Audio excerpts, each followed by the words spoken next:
This chapter, we're going to look at the immune system. So let's first talk about what a pathogen is. It's going to be a disease causing agent. Now, a foreign molecule or a cell does not have to be pathogenic to elicit an immune response. And there's two types of immune responses that we're going to discuss: innate immunity and adaptive immunity. Innate immunity is going to be your body's first line of defense against germs entering the body. It's a non-specific response, where adaptive immunity is thought of being very specific, like there is molecular recognition there. Now, I have a video that will cover both of these, and I think it is a great introduction to this chapter. You need to read the chapter, go over the PowerPoint, and you will have your end of chapter questions and plus your weekly quiz. Every single day, in everything we do, we are coming into contact with countless pathogens. These are bacteria and viruses that could potentially do great harm to us macroscopic beings by interfering with our cellular activity. How do we withstand these microscopic threats? Fortunately, every human possesses an immune system that is well equipped to protect us, so let's take a look at how it works. The immune system can be split up into two parts. There is the innate defense system and the adaptive defense system. The innate is the part that is always ready to go. It begins with external membranes, like the skin, and a variety of mucous membranes. This separates what's inside from what's outside.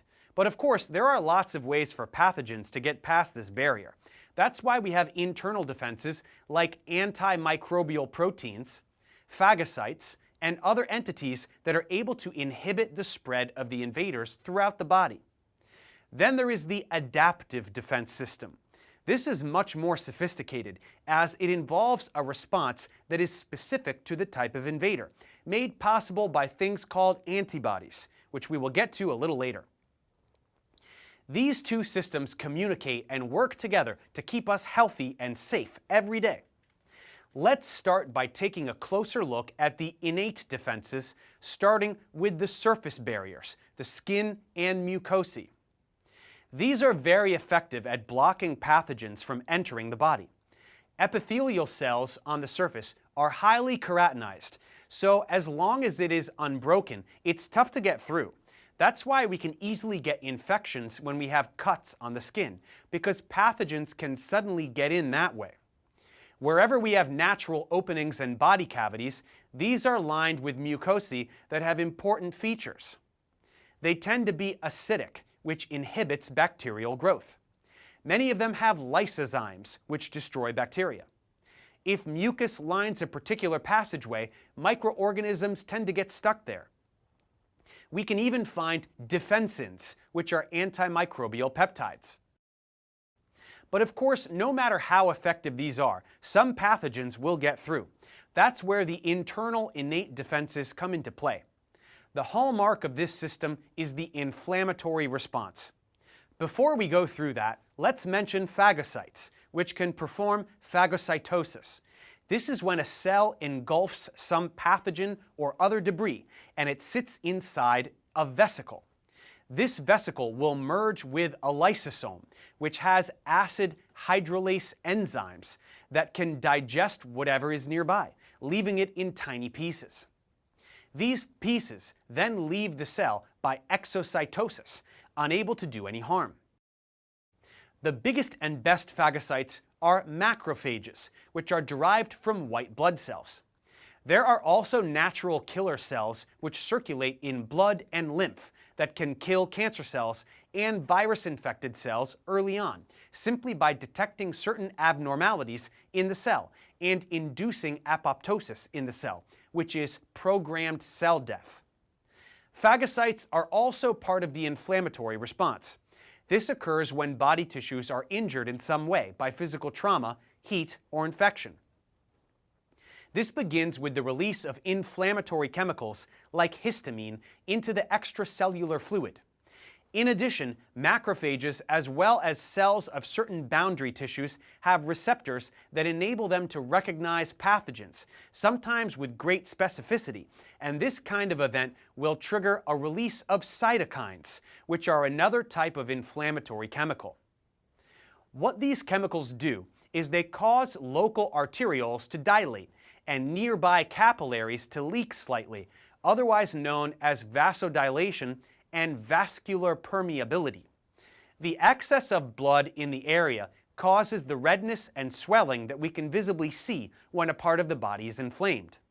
Although this generates pain because of the pressure on nearby nerve endings, it is a favorable strategy because the rush of fluid sweeps any foreign material into lymphatic vessels so that it can be broken down in the lymph nodes, and the fluid also delivers proteins that are important for clotting to aid in repair. Once inflammation has initiated, phagocytes then rush the scene, first neutrophils and then macrophages soon after. This begins when phagocytes enter the bloodstream from the red bone marrow so they can get to the injury.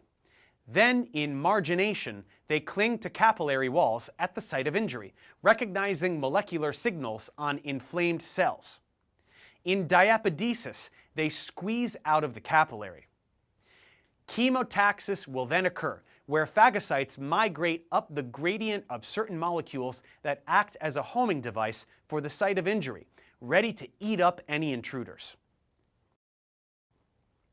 So that covers the basics regarding the innate defenses.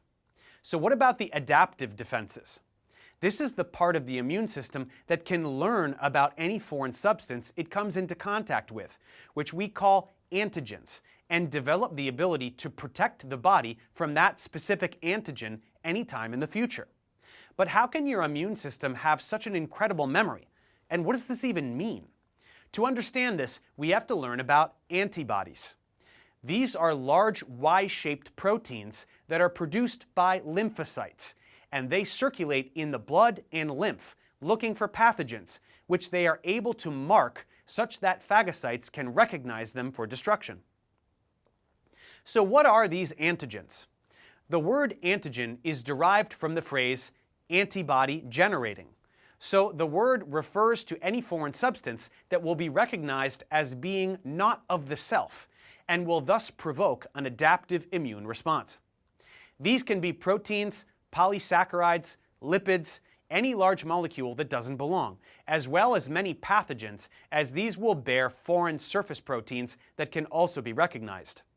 The part of the foreign substance that interacts with the immune system is called the antigenic determinant.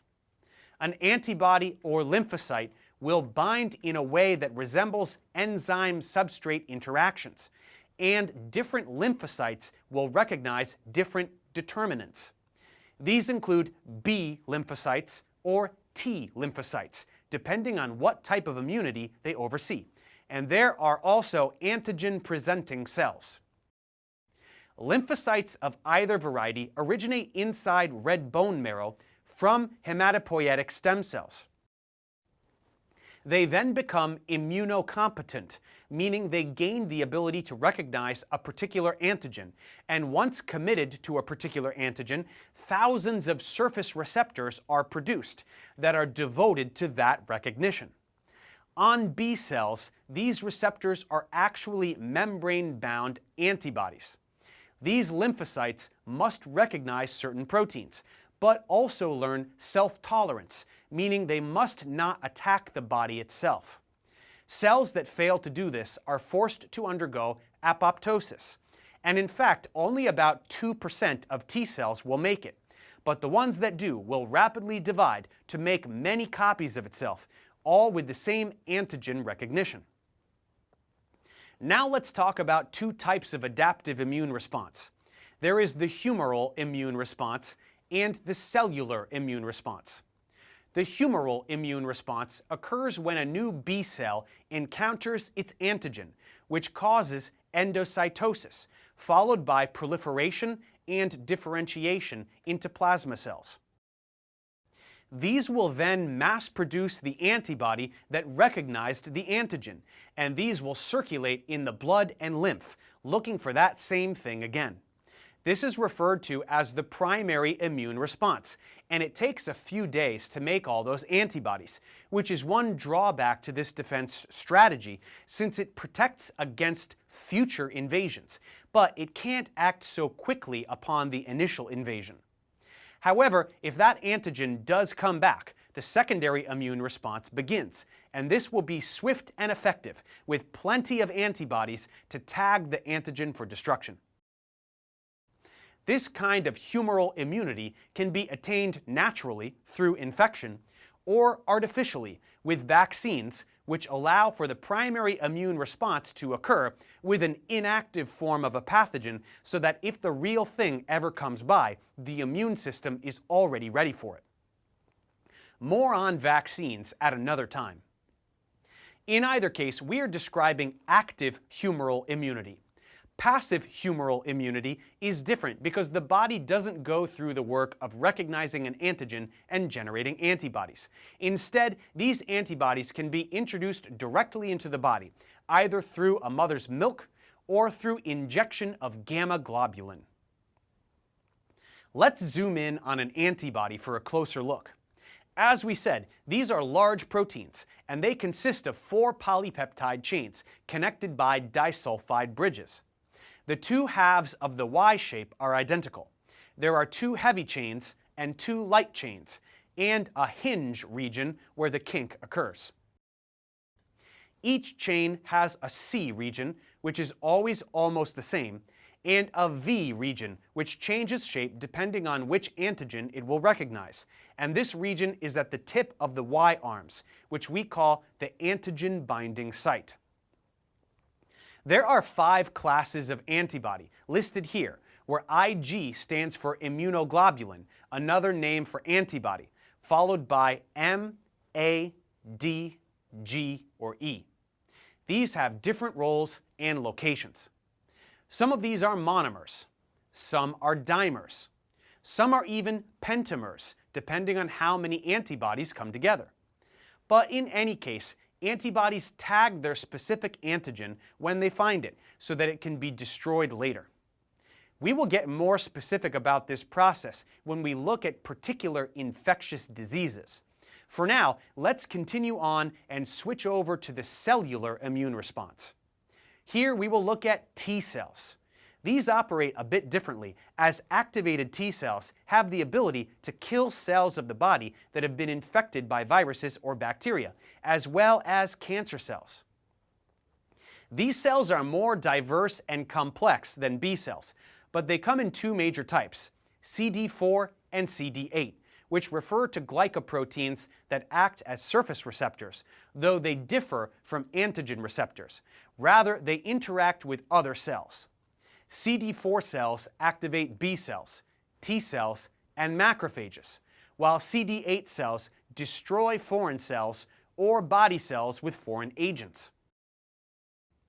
T cells undergo activation and differentiation when T cell antigen receptors interact with antigen-presenting cells. Then co-stimulation must occur from other molecules on the surface of the antigen-presenting cell. This leads to proliferation and differentiation. The resulting T cells can be of a wide variety, and we will examine these types at a later time. For now, we should simply understand the differences between innate defenses and adaptive defenses, as well as humoral immunity and cellular immunity. With that covered, let's move forward and finish up with a few more systems of the human body.